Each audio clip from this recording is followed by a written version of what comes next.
আসসালামু আলাইকুম রহমতুল্লাহ বারাকাতুহ। সবাই কেমন আছেন? আশা করি আল্লাহর রহমতে সবাই ভালো আছেন। আপনাদের সামনে নতুন আরেকটি ভিডিও নিয়ে উপস্থিত হয়েছি।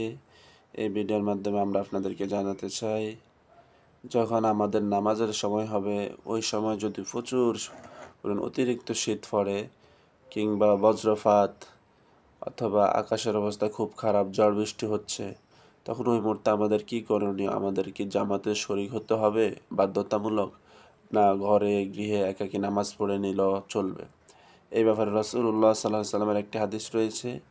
হাদিসটি হযরত আব্দুল্লাহ ইবনে ওমর রাদিয়াল্লাহু তাআলা আনহু বর্ণনা করেছেন, আন্নাহু আযযানা বিস-সালাতি ফি লাইলাতি যাতি বারদিন ওয়া রিহিন সুম্মা ক্বালা আলা সাল্লু ফির-রিজাল সুম্মা ক্বালা ইন্না রাসূলাল্লাহি সাল্লাল্লাহু আলাইহি ওয়াসাল্লাম কানা ইয়া'মুরুল মুআযযিনা ইযা কানাত লাইলাতুন যাতু বারদিন ওয়া মাতারিন ইয়াকুলু আলা সাল্লু ফির-রিজাল। হযরত আব্দুল্লাহ ইবনে ওমর রাদিয়াল্লাহু তাআলা আনহু বর্ণনা করেন, তিনি একদিন শীত ও ঝড় তুফানের রাতে আজান দিলেন। তারপর জনতার উদ্দেশ্যে বললেন, শোনো, তোমরা নিজ নিজ আবাসস্থলে নামাজ পড়ো।